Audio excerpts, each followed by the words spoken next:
আলোচনা হচ্ছে, খুব খেয়াল করবেন। আমাদের আগামীতে বাংলাদেশে নামাজ কায়েমের পরিবেশ তৈরি করা লাগবে। নামাজ পড়ার পরিবেশ দিয়ে কাম হবি না। বুড়া হচ্ছে চামড়া ঢিল, আল্লাহর সাথে দিছে মিল।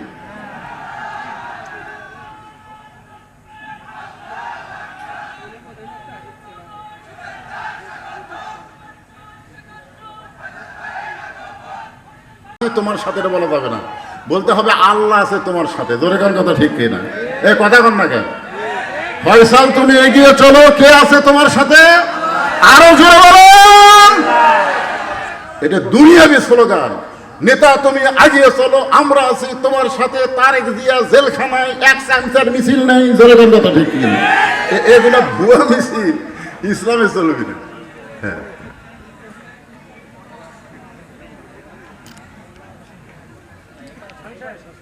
হ্যাঁ বসেন, প্রধানমন্ত্রী বসতে। আমি যে কথাটা বলতেছি কি বলবো বলবো? হ্যাঁ, মনোযোগ দেওয়া লাগবে। এখনকার কথাগুলো মনোযোগ না দিলে। মা আয়েশা কি বলতেছেন? আমি 9 বছরে নবীকে দেখছি মাত্র কয়বার? কয়বার? মাত্র। আর স্বামী হিসাবে দেখছি কতবার? এই কথার কোনোই গুরুত্ব দিলেন না। স্বামীকে দেখছি হাজার হাজার বার, আর নবী হিসাবে 9 বছরে দেখছি মাত্র 3 বার। এখানে আপনাদের বুঝাবার যাচ্ছি, যিনি নবী তিনি স্বামী, কিন্তু নবীর রূপ আলাদা, স্বামীর রূপ আলাদা, নানার রূপ আলাদা, আবার পিটুন খাওয়ার সাইজ আলাদা, পিটুন দেওয়ার সাইজ আলাদা। জোরে করে কথা ঠিক কিনা? মানে একই নবীর মধ্যে বহু রূপ। সেই জিনিসটা বুঝাইতে গিয়ে প্রথম যেই নামাজ কায়েম হয়েছে আজান দিয়া, সেই নামাজের নাম হলো জোহরের নামাজ। ধরে বলেন কোন নামাজ? সর্বপ্রথম যিনি জামাত কায়েমের জন্য আজান দিয়েছে, সেই মুয়াজ্জিনের নাম হলো হযরত বেলাল ইবনে রেবাব। আল্লাহ রাসূল বলেছেন, ও বেলাল তুমি আমার কাছে আসো। বেলাল যখন নবীর কাছে আসলেন, নবী বেলালের কথা ঠিক কিনা? যত জোরে তাকবীর দিবা তত দূরে শয়তান পালায় যাবে। বাংলাদেশে আবার একদল নতুন আসতেছে, তারাও এই তাকবীরকে অপছন্দ করে। জোরে করে কথা ঠিক কিনা? তবে আজকে ফেসবুকে দেখলাম একজন নেতা বলতেছে, তোমরা আপাতত নির্বাচনের আগ পর্যন্ত নামাজ জামাতে পড়ো। মাথা গেল রে, শালারা কি কয়? নির্বাচন পর্যন্ত নামাজ, নির্বাচন পর্যন্ত।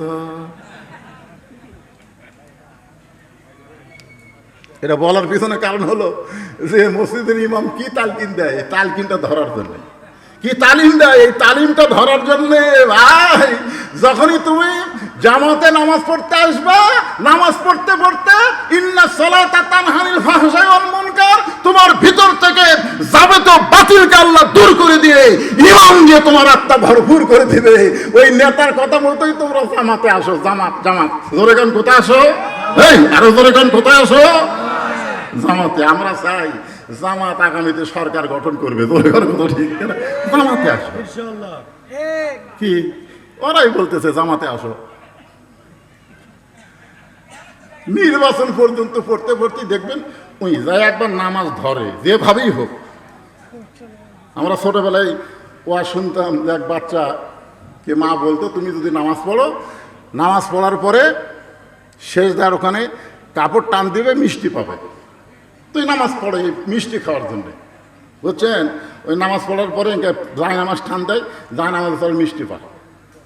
এই মাটা কি করে? আগে জায় নামাজের তলে মিষ্টি দেওয়া যায়। এই নামাজ পড়ে মিষ্টি খায়, সেই জন্য এখন মিষ্টি পাওয়ার জন্যই নামাজ ধরছে। কিন্তু একদিন মা মানুষ তো মনে নাই, ওই নামাজ পড়ে যায় নামাজ তুলে দেখে মিষ্টি। মাও তো খালি হায় হায় হায়, আজ তো মিষ্টি দেয়নি। আজ তো আমার ছেলে কাছে আমি ধরা পড়লাম, যা দেখে ছেলে মিষ্টি খাচ্ছে। মা কই বাবা কেমনি? এই প্রতিদিন যেভাবে আসে আজকেও সেভাবে আইছে। আমরাও বলতে যে তোমরা ধরার জন্যে আসো। কি ধরার জন্যে? জামাত ধরার জন্যে আসো। الذي أرسل رسوله بالحق بشيرا ونذيرا وداعيا إلى الله بإذنه وسراجا لقد قال الله تعالى في كلامه المجيد والفرقان الحميد সকলে একটু জবান খুলে পড়ি আউযু বিল্লাহি মিনাশ শাইতানির রাজীম বিসমিল্লাহির রহমানির রহিম لقد كان لكم في رسول الله أسوة حسنة إن الله وملائكته يصلون على النبي يا أيها اللهم صل على محمد সকলে পড়েন اللهم بارك على محمد مشرق حب محمد সকলে বলি সাল্লাল্লাহু আলাইহি ওয়াসাল্লাম মতলায়ে দীওয়ানি মা مطلعِ خورشید اشکاس سینہ سجان ما بلغ العلا بکمالہ کشف الدجى بجمالہ حسنت جمیع خصالہ صلوا عليه وآله اللهم آمين জান্নাতের বাগান থেকে জান্নাতি মানুষদেরকে নিয়ে আমি গুনাহগার তোমার রহমতের দরজায় দুখানা হাত তুলেছি আল্লাহ হাসরের ময়দানে জব্বার কাহার নামে রূপ নিয়া তুমি যখন বিচার শুরু করবে তোমার সামনে দাঁড়ায়া সমস্ত নবীরা নাফসি নাফসি বলে কাঁদতে থাকবে এমন কঠিন অবস্থা হাসরে হবে সেদিন সমস্ত নবী তার উম্মতকে ভুলে যাবে শুধু বলবে আল্লাহ আমার কি হবে আমার কি হবে একমাত্র দরদি নবী শাফাতের কান্ডারি ইয়া রব্বি হাবলি উম্মতি বলে সেজদায় পড়ে যাবে সেই কঠিন মুসিবতের সময় আজকের এই সিরাত মাহফিলকে ওসিলা করে আমাদের সবাইকে রাসূলের উম্মতের কাতারে আল্লাহ কবুল করে নিও সুবহান রাব্বিকা রাব্বিল ইজ্জাতি আম্মা ইয়াসিফুন ওয়া সালামুন আলাল মুরসালিন والحمد لله رب العالمين لا إله إلا الله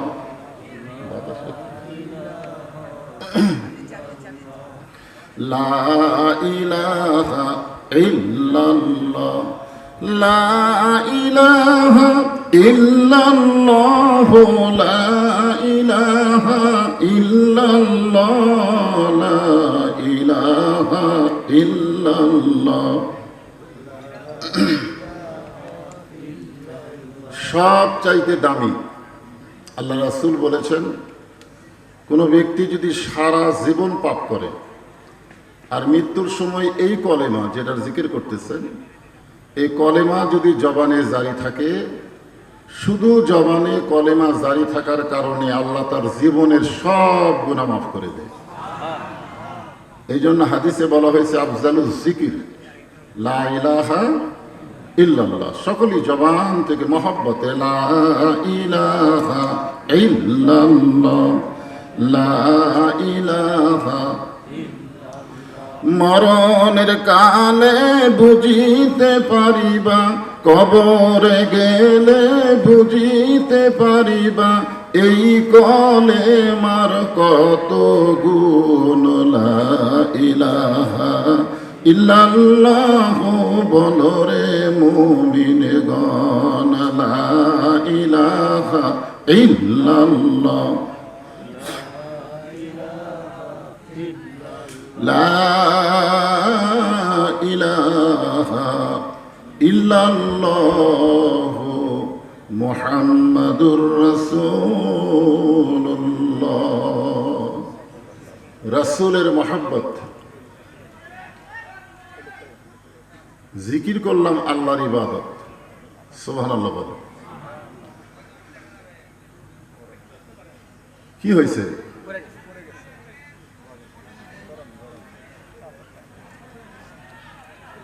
সবাই ওদিকে না তাকায় আল্লাহর কাছে আমরা ফরিয়াদ করি, যদি কেউ অসুস্থ হয়ে যায় শাফা দেওয়ার মালিককে, আল্লাহ তাকে পরিপূর্ণ সুস্থতা দান করুক, সকলে বলে আমিন। এ ছাড়া আমাদের করণীয় কিছু আছে? আর ওখানে যেনারা আছেন তেনারা ওনার দায়িত্ব নেবেন, সকলে এদিকে খেয়াল করেন। আমরা যে জিকির করলাম, কার জিকির? আল্লাহ ছাড়া অন্য কারো নামে জিকির করা যাবে না। দয়াল বাবার নামে জিকির করা যাবে? এমনকি কেউ যদি সবসময় আমাদের নবীর নাম নিয়ে জিকির করে, একটা সওয়াব আল্লাহ দিবে না। কারণ জিকির শুধুমাত্র একমাত্র কার? আল্লাহ। আব্দুল আলিম একটা গানের মধ্যে বলেছিল আগে, নবী নাম জপে যেজন, নবী নাম জপে যেজন, সেই তো দো জাহানের ধনী। আলেম ওলামার আপত্তির কারণে গানের এই অংশ পরিবর্তন করা হয়েছে। এখন এখানে বলা হয় নবী নাম ভাবে যেজন, নবী নাম ভাবে যেজন, সেই তো দো জাহানের ধনী। একমাত্র আল্লাহর নাম ছাড়া অন্য কারো নাম জপা যাবে, শুধুমাত্র কার নাম জপতে হবে? আল্লাহ। তা আমরা যে জিকির করলাম, সবচাইতে উত্তম জিকির লা ইলাহা ইল্লাল্লাহ। এই জিকিরের শেষে আমরা বললাম কি? মুহাম্মাদুর রাসূলুল্লাহ।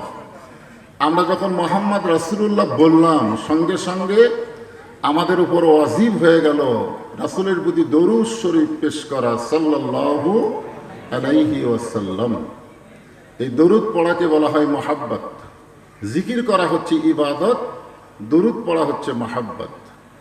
আমরা সকলেই জানি ইবাদতের দাম বেশি না মহব্বতের দাম বেশি? কথা কয় না। ইবাদত, মহব্বত। আসলে ইবাদত কার জন্যে? আল্লাহর জন্য। সারা জীবনের ইবাদত এক রাতের মহব্বত। আল্লাহ রাসূল বলেছেন মহব্বতের ওজন আল্লাহর কাছে বেশি হবে। এই জন্য আল্লাহ বলেছেন, কুল, হে রাসূল আপনি বলেন, ইন কুনতুম তুহিব্বুনাল্লাহ ফাত্তাবিউনি ইউহিব্বুকুমুল্লাহ। কেউ যদি আমি আল্লাহর ইবাদত করতে চাই, গোলামি করতে চাই, আমি আল্লাহকে ভালোবাসতে চাই, তার একমাত্র কাজ হলো আপনাকে অনুসরণ করা, ইত্তেবা করা। কাকে? আল্লাহকে না রাসূলকে? জোরে বলেন, কাকে? রাসূলকে। ফাত্তাবিউনি মানে রাসূলকে ইত্তেবা করো। আল্লাহ বলেছেন ইউহিব্বুকুমুল্লাহ, আমি আল্লাহ আপনাকে ইত্তেবা করার কারণে তাকে মহব্বত করব। আর মহব্বতের পুরস্কার হলো ইয়াগফিরু লাকুম যুনুবাকুম আল্লাহু গফুরুর রহিম। তার জীবনের সব গুনাহ আল্লাহ মাফ করে দিবে। গারে সুরের ভিতরে এক রাত আবু বকর রাদিয়াল্লাহু রাসূলকে মহব্বত করেছিলেন।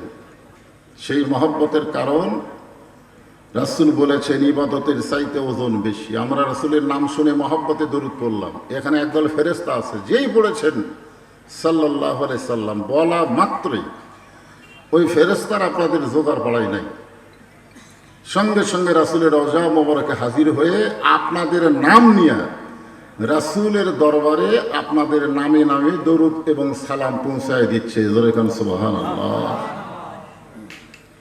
এই জন্য যখনই নবীর নাম উচ্চারণ করব সঙ্গে সঙ্গে আমরা কি বলবো? সাল্লাল্লাহু আলাইহি ওয়াসাল্লাম। আল্লাহকে আমরা কেউ চিনতাম না, এই যে খেয়াল করেন সিরাত মাহফিল, আল্লাহকে আমরা কেউ চিনতাম না, যিনি আল্লাহ চিনাইছেন তিনি হচ্ছেন আমাদের নবী, ঠিক কিনা বলেন? সেই নবীর মাধ্যমে আল্লাহ তাআলা জানাই দিয়েছেন, লাকাদ কানা লাকুম ফি রাসূলিল্লাহি উসওয়াতুন হাসানা। যদি তোমরা সফলতা অর্জন করতে চাও তাহলে রাসূলকে তোমাদের আদর্শ হিসাবে গ্রহণ করে নাও। এ কথা কার? পড়াশোনা না এখানে, এ কথা আমার আল্লাহ। এই আয়াতকে সামনে নিয়ে আমি যতটুকু সময় পাই আপনাদের সামনে বলবো, একটু মনোযোগ দিয়ে সকলে শুনবেন। যে আল্লাহ শারীরিক সুস্থতা, মানসিক প্রশান্তি দান করে আজকের এই মাহফিলে আমাদের হাজির হওয়ার উপস্থিত দান করলেন, আমরা খুশি না বেজা? তাহলে সকলে জবান খুলে বলি আলহামদুলিল্লাহ। আজকের এই সিরাত মাহফিলের সম্মানিত সভাপতি আমার বন্ধুবর আলহাজ মাওলানা আজিজুর রহমান, যিনি সংক্ষিপ্ত পরিসরে আপনাদের কাছ থেকে বিদায় নিয়ে চলে গেলেন। আজকের এই মাহফিলের সম্মানিত প্রধান অতিথি ডক্টর মুস্তফা ফয়সাল পারভেজ, সম্মানিত বিশেষ অতিথিবৃন্দ, সম্মানিত ওলামায়ে কেরাম, আসরের নামাজের আগ থেকে জোহরের নামাজের পর থেকে এত রাত পর্যন্ত কোরআন হাদিসের আলোকে একে একে সমস্ত আলেমরা যে সমস্ত আলোচনা করে আপনাদেরকে শোনালেন, এবং আমার পরে আজকের মাহফিলের প্রধান বক্তা হজরত মাওলানা আব্দুল খালেক শরীয়তপুরী, তিনি আসতেছেন, এসেছেন প্রায়। সমস্ত আলেম ওলামাকে অন্তরের অন্তঃস্থল থেকে আমি শুভেচ্ছা জ্ঞাপন করছি। এই মুহূর্তে আমার সামনে যারা বসে আছেন, কঠিন গরম। আচ্ছা, আজকে যদি আল্লাহ তাআলা ওয়াবতাবু ইলাইহি ওয়াসিলা, এ আয়াতের ওসিলাই যদি আল্লাহ ঘোষণা করে যে সিরাত মাহফিলে এসে কোরআন হাদিসের আলোচনা শুনতে গিয়া যাদের শরীরটা ঘেমে গেল, আমি আল্লাহ ওই ঘামওয়ালা শরীরের জন্য জাহান্নামকে হারাম করে দিলাম। এ কথা শোনার পরে অনেকে সুবহানাল্লাহ বলেননি, মনে করছেন এত সহজ, শরীর ঘামলি জাহান্নাম হারাম হবে। আমরা জান্নাত পাওয়াকে কঠিন মনে করি, কিন্তু আল্লাহ তাআলা আমাদের জন্য জান্নাত পাওয়াকে সহজ করে দিয়েছেন। জোরে করে সুবহানাল্লাহ। কত সহজ দেখছেন।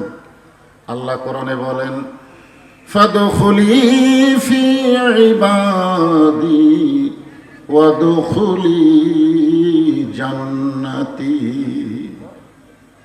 আপনারা কোন জায়গায় বসে আছেন? এটা কিসের বাগান? আমের বাগান? জোরে কোন কিসের বাগান? আমের বাগান। যতক্ষণ পর্যন্ত কোরআন হাদিসের আলোচনা চলবে ততক্ষণ পর্যন্ত এই বাগান আমের বাগান থাকবে না, এই বাগান হবে রিয়াজুল জান্নাহ, বেহেশতের টুকরা। আর বেহেশতের টুকরার ভিতরে আল্লাহ যাদেরকে বসার তৌফিক দিয়েছেন তারা জান্নাতে যাবেন না তো কে যাবে? জান্নাত আমাদের জন্য কঠিন না। আল্লাহ যদি একটা ওসিলা করে, যা জোগাড়পাড়ার মাহফিলে ওয়াজ শুনতে গিয়ে তোদের শরীর ঘেমে গেছে, এই ঘামাওয়ালা দেহের জন্য, শরীরের জন্য আমি জাহান্নামের আগুনকে হারাম করে দিলাম, তাহলে আজকে ঘেমে যাওয়া ভালো না খারাপ? আল্লাহ কবুল করুক। জোরে কর আমিন। আমার সামনে যারা বসে আছেন, সম্মানিত মা বোনেরা, পর্দার অন্তরালে বসে বসে যারা আলোচনা শুনতেছেন, সকলকেই অন্তরের অন্তঃস্থল থেকে শুভেচ্ছা জ্ঞাপন করে এই মুহূর্তে আর একবার জানতে চাচ্ছি আপনারা সকলে কেমন আছেন? আলহামদুলিল্লাহি রাব্বিল আলামিন। সকলেই বলেন রব্বানা লাকাল হামদ হামদান কাসীরান তাইয়িবান মুবারাকান ফীহি। আমরা প্রশংসা করলাম কার? কেন করলাম? আল্লাহর প্রশংসা করার কারণ হলো ওয়ামান ইয়াবতাগি গায়রাল ইসলাম দীনান ফালাই ইউকবালা মিনহু। আল্লাহ কোরআনে বলেছেন, ইসলাম ছাড়া অন্য কোনো জীবন ব্যবস্থা, ধর্ম কেউ যদি গ্রহণ করে কখনোই তা কবুল করা হবে না। আপনাদের জোগাড় পাড়াতে আসতে গিয়া হিন্দু পাড়া ভিতর দিয়ে আসা লাগলো, ঠিক কিনা বলেন? কথা বলেন। যে আয়াতে কারিমা তেলাওয়াত করলাম, এই আয়াতের মাধ্যমে আল্লাহ বলেছেন ইসলাম ছাড়া অন্য কোনো ধর্ম কেউ যদি গ্রহণ করে লা ইউকবালু মিনহু, কখনোই তা কবুল করা হবে না। ইন্নাদ দীনা ইনদাল্লাহিল ইসলাম, আল্লাহর কাছে একমাত্র মনোনীত জীবন বিধানের নাম কি? আরো জোরে বলেন, নাম কি? তাহলে ইসলাম ছাড়া পৃথিবীতে যত ধর্ম আছে সমস্ত ধর্ম আসল না ভুয়া? আরো জোরে বলেন, জোরসে বলেন, আরো জোরে। ভুয়া শব্দটা বলতে পারবেন না। একটাই ধর্ম, আমায়াবতাগি গায়রাল ইসলামা দীনান ফালা ইউকবালা মিনহু, আল্লাহ বলেছেন কবুলই করা হবে না। আল্লাহ দয়া করে রহম করে সেই মুসলমানের ঘরে আমাদেরকে কবুল করেছেন, এই জন্য প্রশংসা করব কার? আল্লাহর প্রশংসা করার আর একটা কারণ হলো নিদানে আখেরাতে তরাইতে পুলসিরাতে কান্ডারি হইয়া নবী পার করিবেন সেই তরণী। সবাই বলেন নবী মোর পরশমণি, নবী মোর সোনার খনি, নবী নাম ভাবে যে জন সেই তো দোজাহানের ধনী। মাশাআল্লাহ, এমন একজন নবী আমরা পাইছি যেই নবীর সিরাত সম্পর্কে আজকে আলোচনা শুনতে আইছেন। সিরাত মানে তার জীবনী, যে জীবনীটা আপনারা শুনতে এসেছেন, যে নবী সম্পর্কে জানতে এসেছেন, যে নবী সম্পর্কে জানতে এসেছেন, সেই নবীটা কে? সেই নবীটা হলো আল্লাহ যখন হাকিম হয়ে আমাদেরকে আসামি বানায় বিচার শুরু করবেন, ওই সময় আমাদের নবী উকিল হবেন, ব্যারিস্টার হবেন, আমাদের পক্ষে আল্লাহর কাছে সুপারিশ করে আমাদের সবাইকে জান্নাতে পৌঁছায় দিবে। আল্লাহ রাসূল বলেছেন, আল্লাহ রাসূল বলেছেন আমার একজন উম্মতিনি বাইরে থাকা অবস্থায় আমি রাসূল ভিতরে ঢুকবো না। এটা কিসের বাইরে? বুঝতে পারছেন আমার কথা? কি বুঝতে পারতেছেন যে একজন উম্মত, একজন উম্মতিনি, মা বোনেরা মনোযোগ দিয়ে শোনেন, যতক্ষণ পর্যন্ত বাইরে থাকবে আমি রাসূল ততক্ষণ ভিতরে ঢুকবো না। রাসূল একবার ভিতরে ঢুকছেন লাইলাতুল মেরাজে, আল্লাহ রাসূল জান্নাতের মধ্যে প্রবেশ করছেন। আল্লাহ নবীর সঙ্গে একজন ফেরেশতা ছিল, নাম হলো জিবরাইল। ফেরেশতা জিবরাইল বললেন ইয়া রাসূলুল্লাহ, আপনি কি জানেন এই জান্নাতের দরজায় কি লেখা আছে? তো আল্লাহ রাসূল বললেন জিবরাইল আমি জানি না যতক্ষণ পর্যন্ত আল্লাহ না জানায়। সুবহানাল্লাহ বলেন। তো জিবরাইল বললেন হুজুর জান্নাতের দরজায় লেখা আছে সালামুন আলাইকুম তিবতুম ফাদখুলুহা খালিদিন। কেউ যদি একবার জান্নাতের মধ্যে প্রবেশ করে আল্লাহ তাকে চিরস্থায়ী জান্নাতে রেখে দেয়। সুবহানাল্লাহ বলেন। ফাদখুলুহা মানে কি? কেউ যদি একবার প্রবেশ করে, খালিদিন মানে চিরস্থায়ী। এখন হয়তো আপনারা বলবেন হুজুর আদম আলাইহিস সালামকে আল্লাহ জান্নাতের মধ্যে রাখছিলেন কিন্তু আবার জান্নাত থেকে বের করে দিয়েছেন। আপনার কথা অনুযায়ী জান্নাতের মধ্যে ঢুকলে তো আর বাড়ান লাগবে না। এটা কি আমার কথা না আল্লাহর কথা? জোরে এখন কার কথা? ফাদখুলুহা খালিদিন। যদি আপনারা কেউ প্রশ্ন করেন যে আদম আলাইহিস সালামকে তো আল্লাহ জান্নাতে রাখছিল, তাহলে জান্নাত থেকে বাইর করে দিল কেন? আপনারা বলেন তো আমাদের নবী লাইলাতুল মেরাজে যে জান্নাতে ঢুকছিলেন, আদম আলাইহিস সালামকে তৈরি করে আল্লাহ কি সেই জান্নাতে রাখছিলেন? কথা কয় না। আমার জামাই শেষে একটা কথা বললো না যে আলেম ওলামার সঙ্গে কোথায় থাকবো? আলেম ওলামা যেখানে আমরা আছি, জাহেলের সাথে জান্নাতেও থাকার মজা নেই। এখন আপনারা বলেন আমাদের নবী লাইলাতুল মেরাজে যে জান্নাতের মধ্যে ঢুকছিল সেই জান্নাত আর আদম আলাইহিস সালামকে তৈরি করে আল্লাহ যে জান্নাতে রাখছিল সেই জান্নাত কি একই জান্নাত? কেমনে বুঝলেন? কারণ আদম নবীকে আল্লাহ যে জান্নাতে রাখছিলেন সে জান্নাতকে একটা গাছ আল্লাহ রোপণ করে রাখছিলেন। সে গাছের নাম কি? আপনারা একটা তো নাম জানেন, সে বলেন না কেন? কি নাম? একটা গন্ধ মেরে লাগিয়া আল্লাহ বানাইছে দুনিয়া, এরকম একটা গান আপনারা শুনেননি? আল্লাহ বলেছেন ওয়ালা তাকরাবা হাযিহি শাজারাতা ফাতাকুনা মিনাজ জালিমিন। আদম, ওই গাছের কাছে যাইও না, ওই গাছের কাছে গেলে জালেমদের অন্তর্ভুক্ত হয়ে যাবে। আপনারা বলেন তো, আদম আলাইহিস সালামকে আল্লাহ জান্নাত দিয়েছিলেন ইবাদতের আগে না ইবাদতের পরে? কথা বলা লাগবে, ইবাদতের আগে না পরে? আগে। এই জন্য জান্নাতের মধ্যে ইবাদত দিচ্ছে যে সব গাছের ফল খাও, ওই গাছের কাছে যায় না। এটাই একটা হুকুম। ইবাদত মানে আল্লাহর হুকুম। ইবাদত মানে খালি নামাজ পড়া, রোজা করা, হজ করা, যাকাত দেওয়া, এইগুলো শুধু ইবাদত না। ইবাদত হচ্ছে আল্লাহর হুকুম। আল্লাহ যেটা করতে বলেছেন সেটা করতে হবে, যেটা নিষেধ করেছেন সেটা করা যাবে না। জোরে কোন ঠিক কিনা? হ্যাঁ, ইবাদত মানে আল্লাহর কি হুকুম। আল্লাহর হুকুম নামাজ পড়া লাগবে, সবসময় বলে চলবে। কথা কন, সবসময় নামাজ পড়লে কি সওয়াব হবে? সূর্য যখন উদয় হচ্ছে তখন নামাজ পড়া যাবে? দ্বীপ্রহরে নামাজ পড়া যাবে? সূর্য অস্ত যাচ্ছে নামাজ পড়া যাবে? রোজা রাখো, সবসময় রোজা রাখা যাবে? আপনি যদি মনে করেন আল্লাহ রোজা রাখবার কইছে, আমি ঈদের দিনেও রোজা রাখবো, না। মানে আল্লাহর হুকুম, আল্লাহর হুকুমটাই হলো ইবাদত। এখন আল্লাহ বলেছেন ওই গাছের কাছে যাইও না, ওই গাছের কাছে গেলি জালেম হয়ে যাবে। আদম আলাইহিস সালাম ওই ইবাদতটাও করবার পারেনি, গাছের কাছে গেছে। তো এই জন্যে আল্লাহ তাআলা তাকে দুনিয়াতে পাঠালেন। ওই গন্ধম ফল খাওয়ার কারণে আল্লাহ তাকে দুনিয়াতে পাঠালেন, আর ঘোষণা করে দিলেন আর দুনিয়াও মাযরাতুল আখিরা। দুনিয়া হচ্ছে আখিরাতের একটা আবাদযোগ্য জায়গা, আর দুনিয়াও সিজনুল মুমিনিন। দুনিয়া হচ্ছে মুমিনদের জন্য জেলখানা। জোরে কার কথা ঠিক কিনা? জেলখানার কয়েদি যেমন ইচ্ছা অনুযায়ী চলতে পারে না, জেলের নিয়ম অনুযায়ী চলতে হয়। দুনিয়াতে যারা মুসলমান হবে তারা নিজের ইচ্ছা অনুযায়ী চলতে পারবে না, আল্লাহর হুকুম নবীর তরিকা মোতাবেক চলা লাগবে। জোরে কোন কথা ঠিক কিনা? এই জন্য তো মুমিনদের জন্য জেলখানা। জেলখানা মানে কি? আসসালাতু খায়রুম মিনান নাম শোনার পরে মুমিন ঘুম পাড়বি? কথা কন না কেন? ঘুম পাড়বে? আসসালাতু খায়রুম মিনান নাম শোনার পরেও যে ঘুম পাড়ে সে মুমিন না, কারণ সে জেলারের নিয়ম মানতেছে না। জেলার মানে আল্লাহ হুকুম করেছে ফজরে আজান হওয়ার সঙ্গে সঙ্গে ঘুম ত্যাগ করো, ঘুম হইতে নামাজ অতি উত্তম।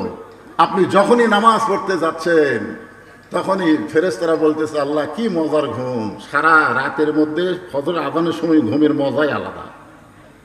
আর সেই ঘুম বাদ দিয়ে তোমার ডাক মুয়াজ্জিনের আজান শুনে সে মসজিদে যায়। আল্লাহ বলে ফেরেশতা এরা দুনিয়াতে হলো জেলখানা, দুনিয়া থেকে বিদায় নেওয়ার সঙ্গে সঙ্গে এদের জন্য তাকায় আছে জান্নাত। জোরে বলেন সুবহানাল্লাহ। ফেরেশতা জিবরাইল বললেন ইয়া রাসূলুল্লাহ, আপনি যদি চান যদি জান্নাত থেকে বের না হন তাহলে আল্লাহ আপনাকে জান্নাত থেকে বের করে দিবার পারবে না। বের করে দিবার পারবে? পারবে? লিমা তাকুলু মা লা তাফআলুন। আল্লাহ যা বলে আল্লাহ তাই করে। আল্লাহ বলেছেন ফাদখুলুহা খালিদিন, কেউ যদি একবার জান্নাতে প্রবেশ করে সে চিরস্থায়ীভাবে জান্নাতে থাকবে। আপনি যদি বের না হন আল্লাহ আপনাকে বার করে দিবে না। খামাখা আপনি দুনিয়াতে কেন যাবেন? যে বছর রাসূল মেরাজ করেছেন সেই বছর রাসূলের জীবনে 3টা কষ্ট গেছে। কয়টা? 1 নম্বর কষ্ট হলো চাচা আবু তালেব মারা গেছে। আল্লাহ রাসূল বলেছেন মায়ের পেটে থাকা অবস্থায় আমি এতিম ছিলাম, কিন্তু দুনিয়াতে আসার পরে আমি এতিম ছিলাম না। অথচ আল্লাহ কোরআনে বলেছেন আলাম ইয়াজিদিকা ইয়াতীমান ফাআওয়া, আপনাকে আমি এতিম হিসেবে পাইছি। আর নবী বলতেছেন মায়ের পেটে থাকা অবস্থায় আমি এতিম ছিলাম, কিন্তু দুনিয়াতে আসার পরে আমি এতিম ছিলাম না। সাহাবারা বললেন হুজুর কেমনে এতিম ছিলাম না? রাসূল বললেন ভাগ্যগুণ এমন একটা চাচা পাইছি, যেই চাচা আমাকে এমন আদর দিয়া দয়া দিয়া মহব্বত দিয়া লালন পালন করেছে, আমার যে বাবা নাই এটা আমি কখনো বুঝতেই পারিনি। সুবহানাল্লাহ, জোরে বলেন। তাহলে আবু তালেব রাসূলকে কেমন লালন পালন করেছেন। এরপরও আবু তালেবকে জাহান্নামের আগুনে পুড়তে হবে, কারণ আবু তালেব রাসূলকে ভালোবেসেছেন কিন্তু রাসূলকে অনুসরণ করেনি। আমার কথা কি বুঝলেন? আপনারা যতই নবীকে মহব্বত করেন, ইয়া নবী সালাম আলাইকে বলে যতই কান্দাকাটি করেন, আবু তালেবের মতো রাসূলকে মহব্বত কেউ করে নাই। রাসূল নিজে বলেছেন, আমার বাবা না থাকার পরেও বাবা নাই এটা আমি বুঝতে পারিনি। এরপরেও রাসূলের সিরাতকে, রাসূলের অনুসরণ গ্রহণ করা না করার কারণে সে জাহান্নামের আগুনে পুড়বে। চিন্তা করছেন? সেই চাচা দুনিয়া থেকে বিদায় নিলেন। কিছুদিন পরেই রাসূলের দরদের বিবি খাদিজাতুল কুবরা দুনিয়া থেকে বিদায় নিলেন। কিছুদিন পরে রাসূল চলে গেলেন তায়েফের ময়দানে। আল্লাহ রাসূলের জীবনের সবচাইতে কষ্টকর মুহূর্ত হলো তায়েফের ময়দান। সেই তায়েফের ময়দানে গিয়ে রাসূল রক্তাক্ত হলেন। আল্লাহ রাসূলের শুধু মুখ ছাড়া, এই চেহারা ছাড়া রাসূলের দেহের এমন কোনো জায়গা ছিল না যে জায়গায় ওরা পাথর মারেনি, খালি চেহারার মধ্যে। মা আয়েশা রাদিয়াল্লাহু তাআলা বর্ণনা করেন, আমি একদিন রাসূলকে গোসল করাতেছিলাম। গোসল করানোর সময় রাসূলের মুখের দিকে তাকায় আর শরীরের দিকে তাকায়। এক সময় আয়েশা বললেন, ইয়া রাসূলুল্লাহ, আপনার কি কোনোদিন বসন্ত ব্যারাম হয়েছিল? বসন্ত ব্যারাম? তা আল্লাহ রাসূল বললেন, কেন? বলে, আপনার মুখ চাঁদের মতন সুন্দর, চাঁদের চাইতেও সুন্দর, কিন্তু আপনার দেহে এরকম মাঝে মাঝে কালো কালো দাগ, এটা কিসের দাগ? আল্লাহ রাসূল বললেন, এটা হলো তায়েফের ময়দানে যখন কলেমার দাওয়াত দিবার গেছিলাম তখন তায়েফবাসী আমাকে পাথর মারছে। আয়েশা বললেন, এ রাসূলুল্লাহ, আপনি কি আল্লাহর কাছে বলতে পারবেন না যে আল্লাহ আমার দেহের দাগগুলো মোচন করে দাও?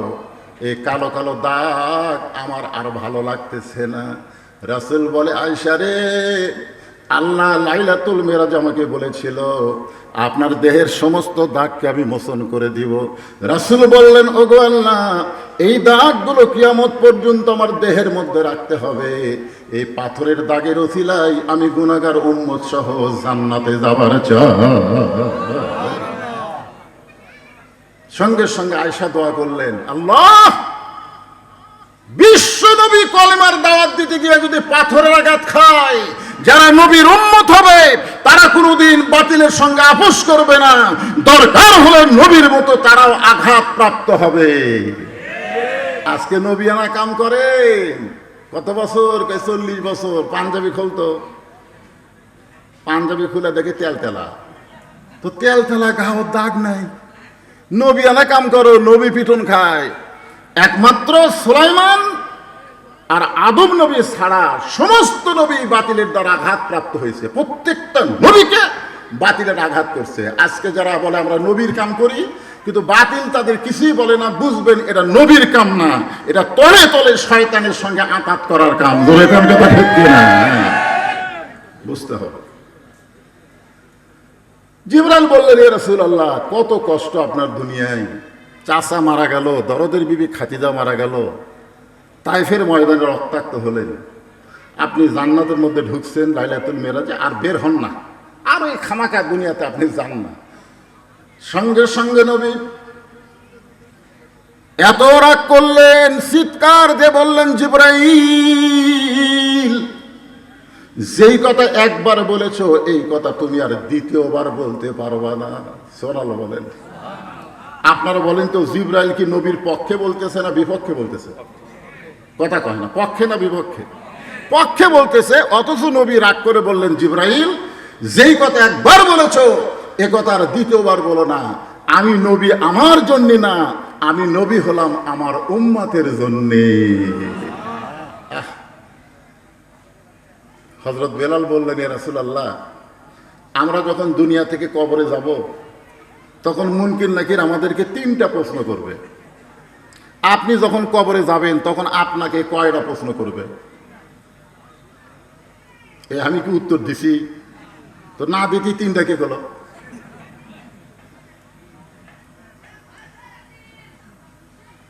একজন সাহাবী হযরত বেলাল, তিনি নবীকে প্রশ্ন করতেছে, ইয়া রাসূলুল্লাহ, আমরা যখন কবরে যাব, মুসলমান যখন কবরে যাবে, মুসলমানদেরকে কয়টা প্রশ্ন করা হবে? 3টা প্রশ্ন করা হবে। কিন্তু আপনি যখন কবরে যাবেন তখন আপনাকে কয়টা করা হবে? আল্লাহ রাসূল বললেন, হযরত বেলাল, তোমার কি মনে হয়? তো বেলাল বলতে, তো হুজুর, আমার মনে হয় আপনাকে 2টা প্রশ্ন করবে। তো আল্লাহ রাসূল বললেন, কি কি 2টা করবে? বলে, মান রব্বুকা অমা দিনুকা, এই দুইটা প্রশ্ন আপনাকে করবে, কিন্তু অমান নাবিউকা এই প্রশ্ন আপনাকে করবে না, কারণ আপনি নিজেই নবী, খালি নবী, সাইদুল আম্বিয়া সাইদুল মুরসালিন। তখন আল্লাহ রাসূল কানলেন, খুব কানলেন। তো সাহাবীরা বললেন, হুজুর আপনি কেন কানতেছেন? নবী বললেন, দেখো তোমাদের ভাগ্য কত ভালো, তোমাদের নবী আছে, আর আমার ভাগ্য কত খারাপ, আমার কোনো নবী নাই। তোমাদের ভাগ্য এত ভালো, তোমাদের উকিল আছে, ব্যারিস্টার আছে, আল্লাহ হাকিমের কাছে তোমাদের ওকালতি করে তোমাদের সুপারিশ করে জান্নাতে নিয়ে যাবে। আর আমার ভাগ্য এত খারাপ, আমার কোনো নবী না। সব সাহাবীরা কান্দেন, বলে হুজুর আপনি তো নবী, আপনার আবার নবী কে?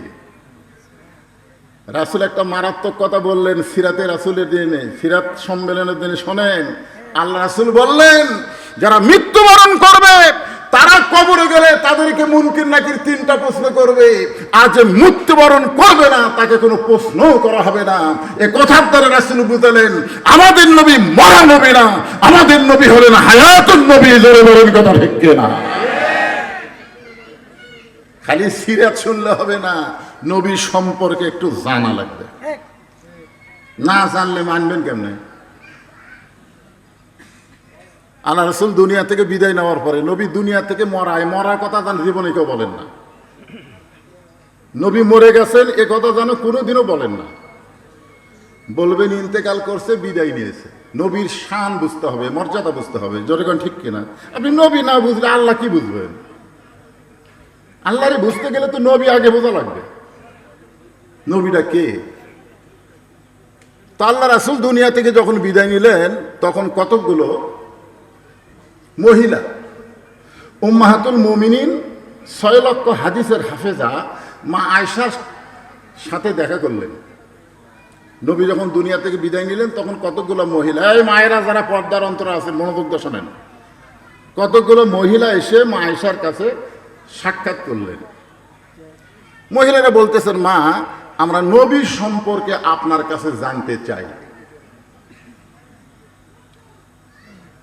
আপনারা বলেন তো, মেয়েরা কি নবীর কাছে আসতে পারতেন? মেয়েরা পর্দা বোঝেন আপনারা? পর্দা বোঝে? আজকাল তো মুরিদের বউ পীরের কাছে যায়, ওই পীর বাবার কাছে মুরিদ যায়, মুরিদের বউ যায়, বাবার কাছে ফয়েজ নেয়।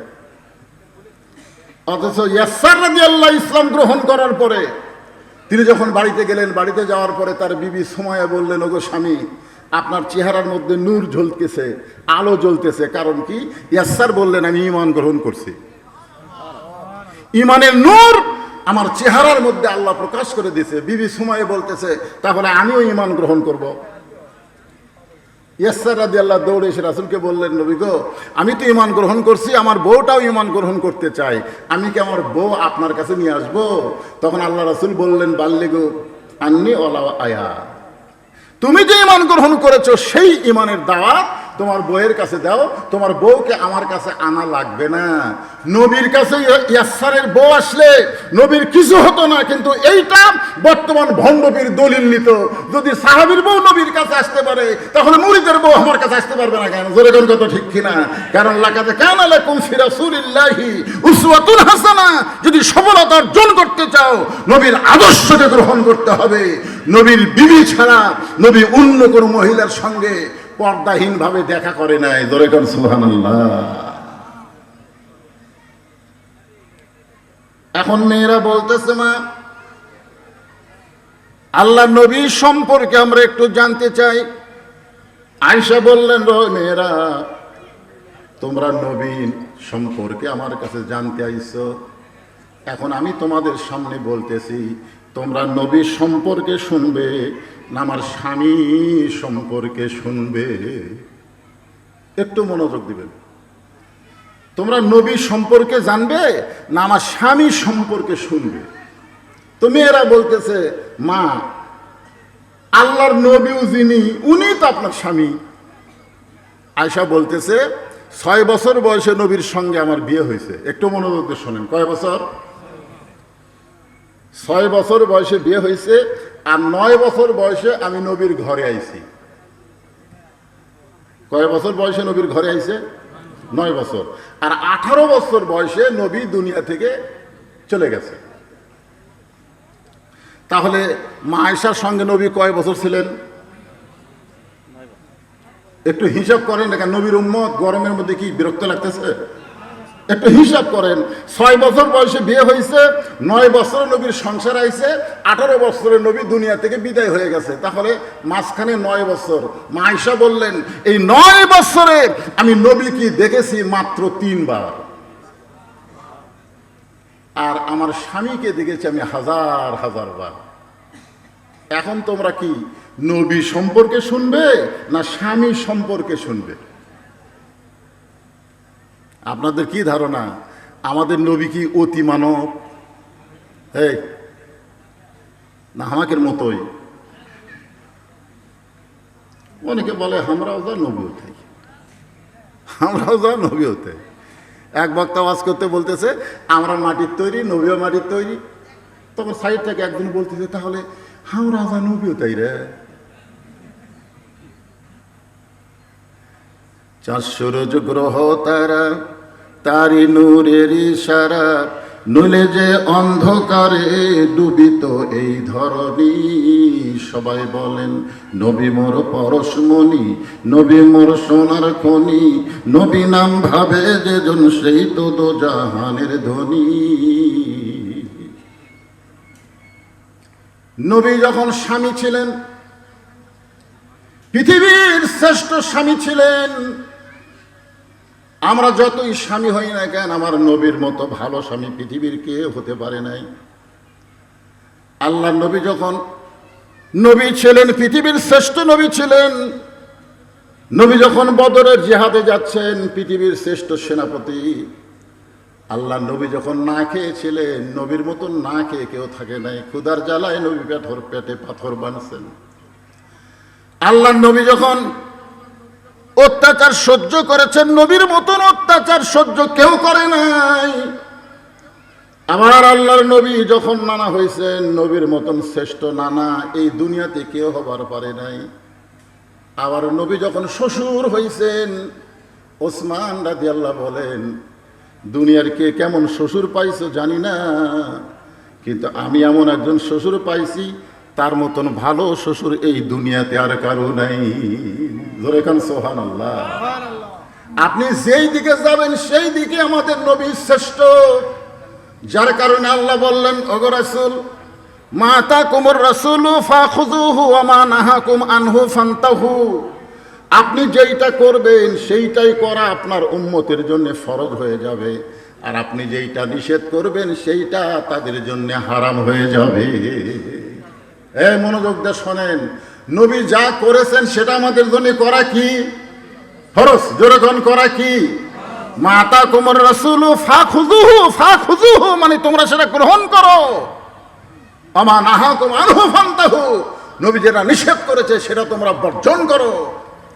নবী শুধু কলেমার দাওয়াত দেয় নাই, নবী এক সময় গভীর রাত্রে মক্কা ছেড়ে মদিনায় হিজরতও করেছে। জোরে কোন কথা ঠিক কিনা ভাইজান? হিজরতও করেছে। আহারে, মদিনায় হিজরত করার পরে সর্বপ্রথম নবী, যারা উমরা করেছেন হজ করেছেন তারা জানেন, প্রথম একটা মসজিদ নবী নির্মাণ করলেন। প্রথম যে মসজিদকে বলা হয় মসজিদে কুবা। নাম কি? মসজিদে কুবা। আল্লাহ রাসূল বলেছেন আমার নির্মিত প্রথম মসজিদে কেউ যদি 2 রাকাত নামাজ আদায় করে, আল্লাহ এত খুশি হয় তার আমল নামায় একটা উমরা হজের সওয়াব দিয়ে দেয়। সুবহানাল্লাহ। জোরে কোন না কেন? আরে আপনি করতে পারবেন তো? একটু জোরে মহব্বত দিয়ে সুবহানাল্লাহ কোন। আপনাকেও আল্লাহ হয়তো হজ করার সুযোগ না দিলে উমরা করার তৌফিক দিয়ে দিবে। সুবহানাল্লাহ বলেন। এই মসজিদে কুবা নবী নির্মাণ করলেন। নির্মাণ করার কারণ হলো নবুয়তের 10ম বৎসরে মেরাজ হয়েছে। সেই মেরাজে আল্লাহ তাআলা নবীকে 5 ওয়াক্ত নামাজ দিয়েছে। নবী নামাজ নিয়ে মক্কায় চলে আসলেন। 5 ওয়াক্ত নামাজ পাওয়ার পরে নবী 3 বছর মক্কায় থাকলেন। গোপনে গোপনে নবী সাহাবীদের নিয়ে নামাজ পড়েন। আর কোরআন শরীফের মধ্যে আল্লাহ বলেছেন আকিমুস সালাত, নামাজ কায়েম করো। গভীর রাত্রে নবী বললেন, আল্লাহ, কোরআনে যত জায়গায় তুমি নামাজের কথা বলেছো, প্রত্যেক জায়গায় বলেছো নামাজ কায়েম করো, কিন্তু নামাজ কায়েম তো মক্কায় করা যায় না। নামাজ কায়েম করতে গেলে আজান দেওয়া লাগবে। আজান দেওয়ার পরে সবাই চলে আসবে, একজন ইমাম হবে, মুয়াজ্জিন আকামত দেবে, তারপরে নামাজ কায়েম হবে। কিন্তু আল্লাহর নবী, নামাজ কায়েমের কথা আপনি বারবার বলতেছেন আল্লাহ, কিন্তু আমি তো নামাজ কায়েম করতে পারি না। তাহলে এরকম চোরের মতন নামাজ পড়লে কি হবে? আল্লাহ বলতেছেন, আপনি যেভাবে নামাজ আদায় করতেছেন মক্কায়, এটার নাম হলো ইকরাউস সালাত, নামাজ পড়া। কিন্তু নামাজ পড়ার জন্য তো আমি আপনাকে পাঠাইনি, নামাজকে কায়েম করার জন্য পাঠাইছি। বর্তমানে আপনাদের জোগাড় বাড়াই আমরা মসজিদে এশার নামাজ পড়লাম, এইটা কিন্তু নামাজ কায়েম হলো না। কারণ আমরা যখন নামাজ পড়লাম তখন আমাদের মুসলমান দাবি করা কিছু মানুষ বাহিরে হট্টগোল সরগোল করলো, ধরে কোন কথা ঠিক কিনা? নামাজ পড়া অবস্থায় শোনা গেল ওরা রাস্তার মধ্যে সরগোল করতেছে। জিজ্ঞাসা করেন, এশার নামাজ পড়ে তোমার নাম কি? বলে আমার নাম হলো আব্দুল্লাহ। আরেকজনকে জিজ্ঞাসা করলেন, তোমার নাম কি? বলে আমার নাম হলো আব্দুর রহমান।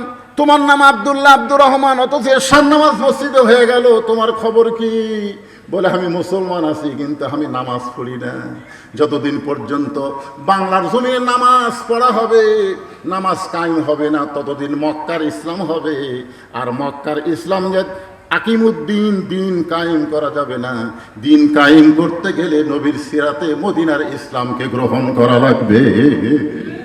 কথা বলেন, কথা বলা লাগবে। দিন কায়েম করতে হবে, নামাজ কায়েম করতে হবে। আল্লাহ বললেন, ইয়া রাসূলুল্লাহ, আপনি আফসোস করেন না, একদিন আপনি ঠিকই নামাজ কায়েমের পরিবেশ পাবেন। আর সেই পরিবেশের প্রথম মসজিদের নাম হলো মসজিদে কোবা। জোরে কোন সুবহানাল্লাহ। আপনি বলেন মসজিদ ছাড়া নামাজ কায়েম করা যাবে? এই যে আপনারা মসজিদ বানাইছেন এত সুন্দর করে, টাইস ফাইস দিয়ে কি সুন্দর করে মসজিদ বানালেন, এই মসজিদ বানাচ্ছেন কি নামাজ পড়ার জন্যে না কায়েম করার জন্যে? এই কথা বলেন, পড়ার জন্যে না কায়েম করার জন্যে? আল্লাহ রাসূল বললেন, আজকে মসজিদে কুবায় নামাজের জামাত হবে, নামাজ কায়েম হবে। ইসলামে প্রথম যেই নামাজটা জামাতের সঙ্গে পড়া হয়েছে, সেই নামাজের নাম হলো জোহরের নামাজ, আজান দিয়া। এর আগে নামাজ পড়া হয়েছে, কিন্তু নামাজ কায়েম হয় নাই।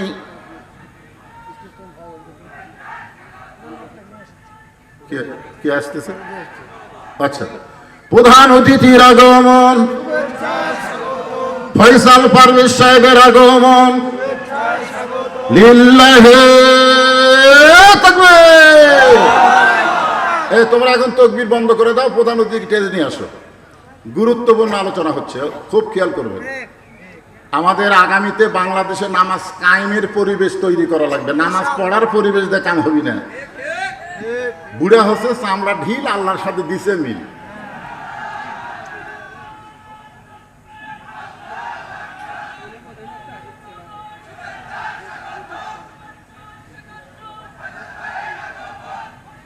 তোমার সাথে বলা যাবে না, বলতে হবে আল্লাহ আছে তোমার সাথে। জোরে কোন কথা ঠিক কিনা? এই কথা কন না কেন? ফয়সাল তুমি এগিয়ে চলো, কে আছে তোমার সাথে? আরো জোরে বলুন। এটা দুনিয়াবি স্লোগান। নেতা তুমি এগিয়ে চলো, আমরা আছি তোমার সাথে। তারেক জিয়া জেলখানায় এক চামচার মিছিল নাই। জোরে কোন কথা ঠিক কিনা? এগুলো ভুয়া মিছিল, ইসলামে চলবে না। হ্যাঁ,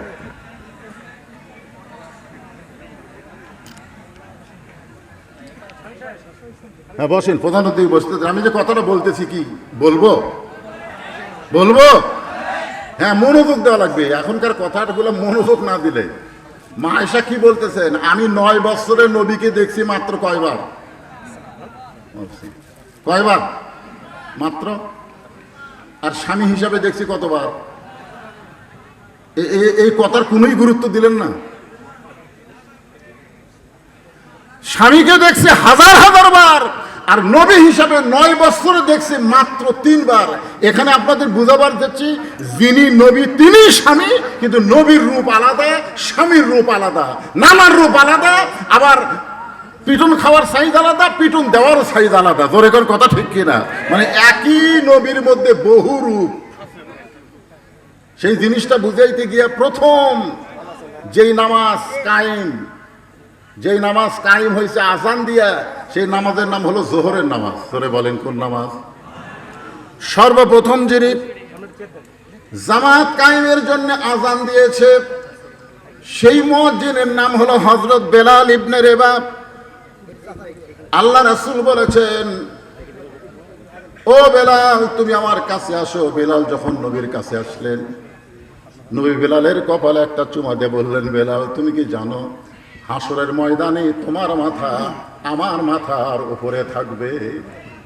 বেলাল ছোট বাচ্চার মতন কান্না শুরু করলেন, ইয়া রাসূলুল্লাহ আপনি হলেন বিশ্ব নবী, আপনার মাথার উপর আমার মাথা কেমনে থাকবে? আল্লাহ রাসূল বললেন, বেলাল শুধু তুমি নও, কিয়ামত পর্যন্ত যারা মসজিদে মুয়াজ্জিনি করবে এই মুয়াজ্জিনের মাথাটা ইমামের মাথার চাইতে আল্লাহ উপরে রাখবে। এখন আপনারা বলেন তো মুয়াজ্জিনের দাম কম না বেশি? সর্বপ্রথম এই মুয়াজ্জিন হযরত বেলাল। আবু বকর বলেছিল, ইয়া রাসূলুল্লাহ আমি মুয়াজ্জিন হবার চাই। উমর ফারুক বলেছিল, ইয়া রাসূলুল্লাহ আমি মুয়াজ্জিন হবার চাই। ওসমান বলেছিল, আমি মুয়াজ্জিন হবার চাই। কারণ এত বড় দামি ফজিলত কেউ হাতছাড়া করবার চায় না। রাসূল বলে, সাহাবীরা রে, আযানের মালিক যে আল্লাহ, আরশ থেকে সে আল্লাহ মুয়াজ্জিন নিযুক্ত করে দিয়েছে। আমি নবী আযানের মালিক না, আযানের মালিককে সে আল্লাহ মুয়াজ্জিনকে নিযুক্ত করে দিয়েছে। সেই মুয়াজ্জিন হলেন হযরত বেলাল।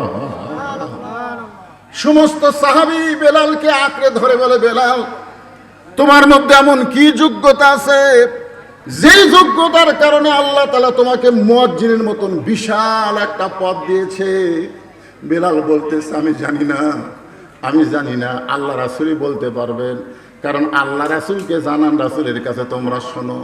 সমস্ত সাহাবীরা রাসূলকে জিজ্ঞাসা করলেন, এ রাসূলুল্লাহ এই বেলালের মধ্যে এমন কি গুণ যেই গুণের কারণে বেলাল আজান দেওয়ার মতন মুয়াজ্জিনি সম্মান পাইলেন? রাসূল বললেন, সাহাবীরা রে তোমরা সবাই জিহ্বা বের করো। সাহাবীরা জিহ্বা বের করলেন। আল্লাহ রাসূল বলেন, বেলাল তুমিও জিহ্বাটা বের করো। বেলাল যখন জিহ্বা বের করে সমস্ত সাহাবী তাকায় দেখে বেলালের জিহ্বার মাঝখানে ছিদ্র দেখা যায়। সাহাবীরা বললেন, ইয়া রাসূলুল্লাহ এই বেলালের জিহ্বার মধ্যে ছিদ্র দেখতে পাইলাম কারণ? নবী বললেন, সাহাবীরা রে শুধুমাত্র কলেমাকে কলিজার মধ্যে ইকরার বিল লিসান, তাসদিক বিল জানান, আমল বিল আরকান, ঈমানটাকে কলিজার মধ্যে জায়গা দেওয়ার জন্য এই বেলালকে কাফের বেঈমানেরা সারাদিন মারছে। শুধু মারে নাই, বুকের উপরে পাথর চাপা দিয়ে রাখছে। শুধু পাথর চাপা দিয়েও ক্ষান্ত হয় নাই। বেলাল যখন আল্লাহ আল্লাহ জিকির করে, বেলালের জিহ্বাটা টেনে বের করে ওই জিহ্বার মধ্যে পেরেক ঢুকাইয়া দিছে। এরপরে আবু বকর বেলালকে যখন মুক্ত করে নবীর সামনে হাজির করে, আল্লাহ রাসূল বেলালের কপালে একটা চুমা দেয়। জিহ্বার সঙ্গে জিহ্বা লাগাই দিলে সঙ্গে সঙ্গে জিহ্বাটা পূর্বের মতো হয়ে বেলালের মুখের মধ্যে ঢুকে যায়। আল্লাহ রাসূল বললেন, বেলাল তুমি কি জানো তোমাকে আল্লাহ খুশি হয়ে একটা আয়াত হাদিয়া দিয়েছে? ধরে কর সুবহানাল্লাহ। বেলাল তুমি কি জানো আল্লাহ তোমার উপরে খুশি হয়ে তোমাকে একটা আয়াত আল্লাহ হাদিয়া দিয়েছে?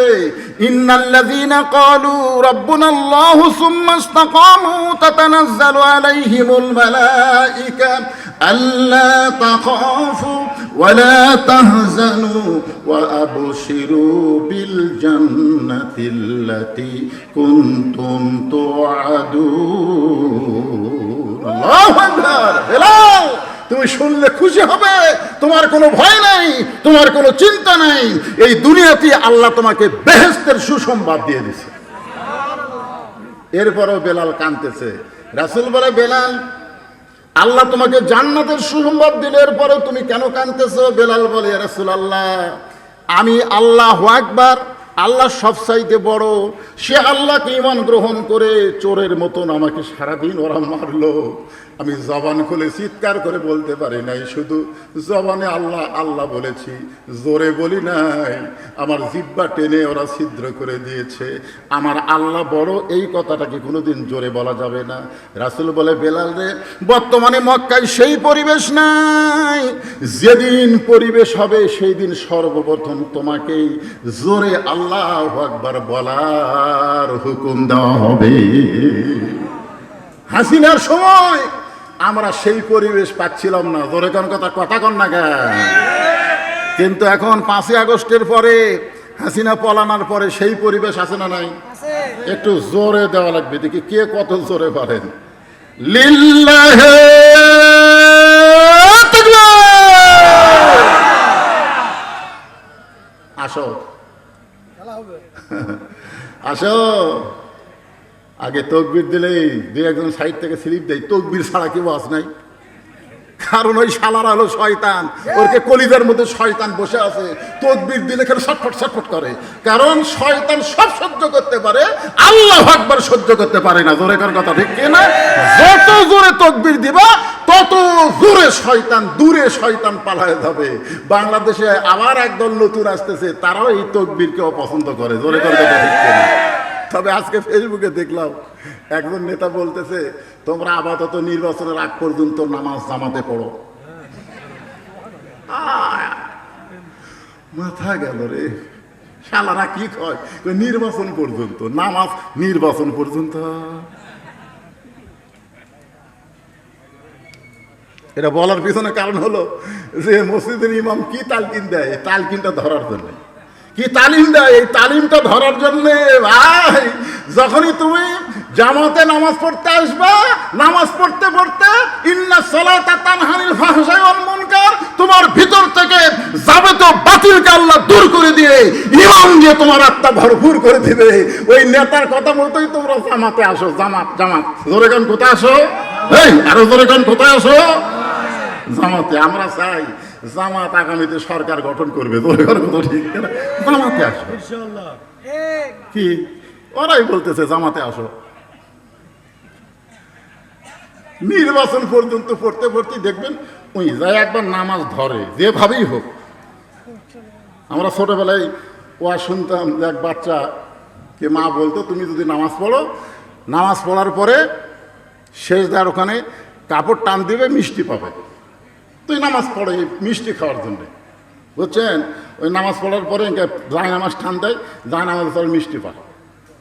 এই মাটা কি করে, আগে জায় নামাজের তলে মিষ্টি দিয়া যায়। এই নামাজ পড়ে মিষ্টি খায়, সেই জন্য এখন মিষ্টি পাওয়ার জন্যই নামাজ ধরছে। কিন্তু একদিন মা মানুষ তো মনে নাই, নামাজ পড়ে যায়, নামাজ তুলে দেখে মিষ্টি, মাও তো খালি হায় হায় হায়, আজ তো মিষ্টি দেয়নি। আজ তো আমার ছেলে কাছে আমি ধরা পড়লাম, যা দেখে ছেলে মিষ্টি খাচ্ছে। মা কয়, বাবা কেমনি? এই প্রতিদিন যেভাবে আসে আজকেও সেভাবে পাইছে। আমরাও বলতে যে তোমরা ধরার জন্যে আসো। কি ধরার জন্যে? জামাত ধরার জন্য আসো। আস্তে আস্তে আল্লাহ পরিবর্তন করে দিবে, পারকে পারে না?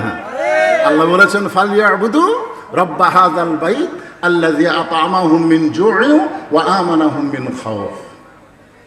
ওয়াজ তো কিছু করা লাগবে, তাকে এখনই কথা বলবেন, আমি বলতে থাকি নাকি? আচ্ছা ঠিক আছে, সবাই একটু জিকির করেন, লা ইলাহা ইল্লাল্লাহ, লা ইলাহা ইল্লাল্লাহ, লা ইলাহা ইল্লাল্লাহ, লা ইলাহা ইল্লাল্লাহ, লা ইলাহা ইল্লাল্লাহ।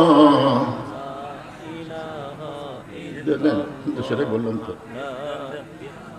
অসুবিধা নেই, বলে না, চলে যাবেন, অসুবিধা নেই, মানুষ কিছু মনে করবে না, মনে করবে না।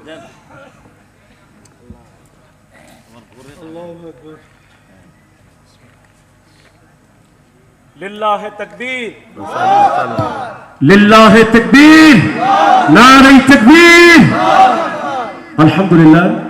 সম্মানিত দিনী ভাইরা, আজকে আমাদের ঐতিহাসিক সিরাত সম্মেলনে আজকে আমাদের মাহফিলের মধ্যমণি প্রধান অতিথি তিনি উপস্থিত হয়েছেন। আপনারা খুশি হয়ে যান।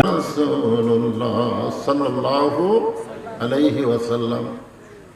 আল্লাহ রাসূল বললেন, জিবরাইল, যেই কথা একবার বলেছো এই কথার দ্বিতীয়বার বলতে পারবা না। মনে আছে না ভুলে গেছেন? কোন জায়গায় মনে নেই। আপনারা বসে আছেন জান্নাতের বাগানে, আর রাসূল তখন ছিল জান্নাতে। সুবহানাল্লাহ বলেন। আমি আপনাদের বলতেছি এই কারণেই যে রাসূল জান্নাতের মধ্যে গিয়া ফেরেশতা জিবরাইল নবীর পক্ষে কথা বলতেছেন, যে খামাখা দুনিয়াতে গিয়ে আপনার লাভ কি? এই বছরে আপনার চাচা দুনিয়া থেকে বিদায় নিল, আপনার দরদের বিবি খাদিজা বিদায় নিল, এমনকি তাইফের ময়দানে আপনি রক্তাক্ত হলেন। আল্লাহ তাআলা আপনাকে জান্নাত দেখার তৌফিক দিলেন। জান্নাতে প্রবেশ করলে সে যদি বের না হয়, আল্লাহ তাকে বার করে দিবেন। জিবরাইল নবীর পক্ষে কথা বলতেছেন, আর নবী রাগ করে বললেন, যে কথা একবার বলেছো এ কথার দ্বিতীয়বার বলো না, কারণ আমি নবী আমার জন্য না, আমি নবী হলাম আমার উম্মতের জন্য। জোরে কোন সুবহানাল্লাহ। তিন বন্ধুর নাম আছে একসাথে দেখেছি।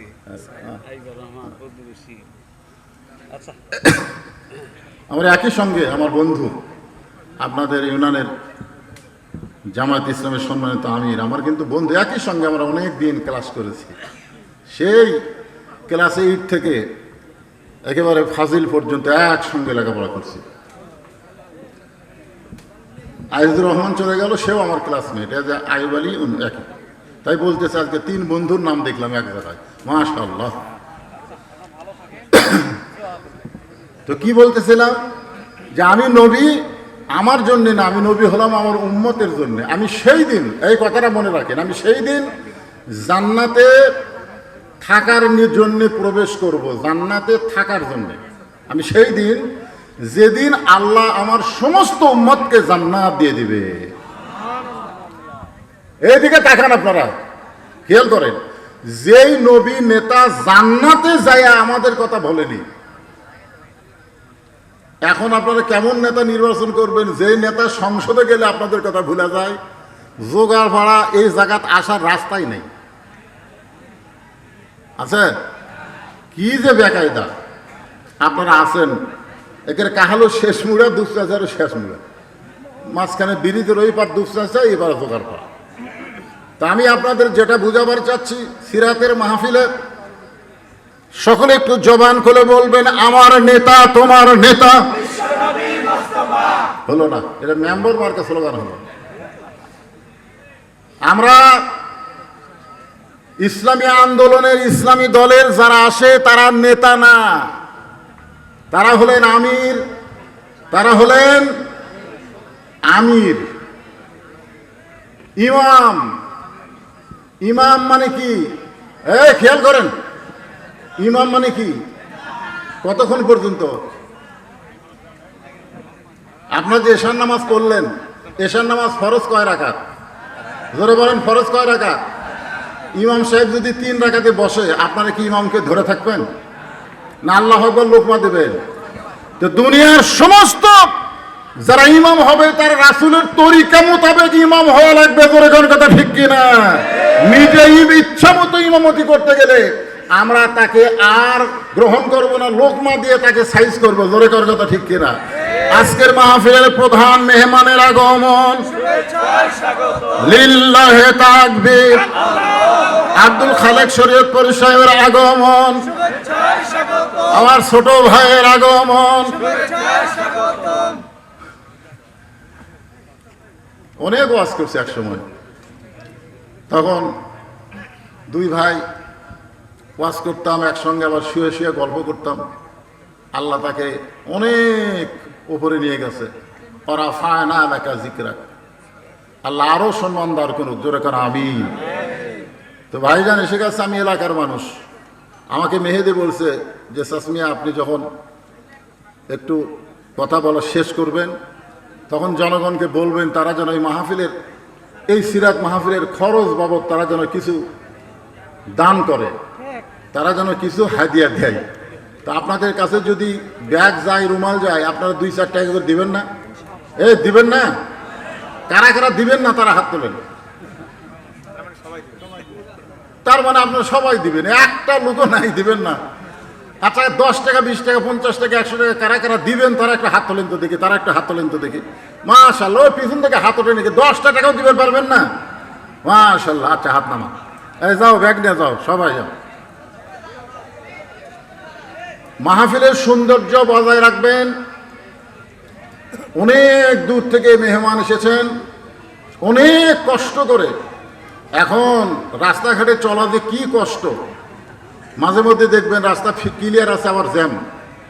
অনেক কষ্ট করে আমার ভাই, ছোট ভাই এসেছেন, মাশাআল্লাহ। আর এক নাতি আমার এসেছে, বাড়ি তার হলো রানীনগরে। এখানে এসে নানার হাতে যখন চাইছে 500 টাকা দান করে দিচ্ছে। আজকের মাহফিলের বিজ্ঞাপনে তার নামও আছে, তার নামও কিন্তু আছে, আবু রায়হান। আবু রায়হান, আপনাদের মধ্যে এরকম কেউ যদি থাকেন যে হুজুর এই গামছার মধ্যে 2-4-10 টাকা না দিয়ে আপনার হাতে আমরা 500-1000 টাকা দিব, তাহলে এখানে দিতে পারেন। মেহমান তো অনেকের নাম বিজ্ঞাপনে আছে, অনেক অতিথির নাম বিজ্ঞাপনে আছে। তারা যদি মনে করেন যে হুজুর আমরা ওই গামছার মধ্যে 10 টাকা 20 টাকা না দিয়ে আপনার হাতে 1000, 2000, 500 দিব, তাহলে এখানে দিতে পারেন। টেজে যারা বসে আছেন তাদেরকে বলতেছি, যদি না দিয়ে থাকেন দেওয়া লাগবে তো। মাশাআল্লাহ মাশাআল্লাহ, এই দেখেন ভিতর থেকে, টেজে দেওয়া লাগবে না, ভিতর থেকে আল্লাহর একজন বান্দা, অত্যন্ত মহব্বতের মানুষ, 1000 টাকা দান করেছে। আল্লাহ তার দানকে কবুল করুক, সকলে বলে আল্লাহুম্মা আমিন। কি আদায় হয়ে গেছে না হচ্ছে?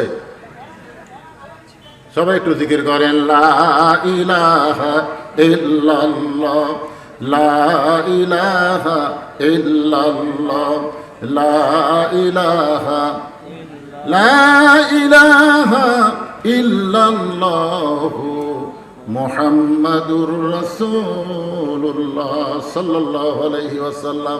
আমি যে আয়াতে কারিমা তেলাওয়াত করেছিলাম, লাকাদ কানা লাকুম ফি রাসূলিল্লাহি উসওয়াতুন হাসানাহ, আয়াতটাকে সামনে নিয়ে এতক্ষণ আপনাদের সামনে কথা বললাম। যদি সফলতা অর্জন করতে চাই, তাহলে দুনিয়ার সমস্ত পাঁচশা নেতা বাদ দিয়ে একমাত্র রাসূলের আদর্শ আমাদের গ্রহণ করা ছাড়া উপায়।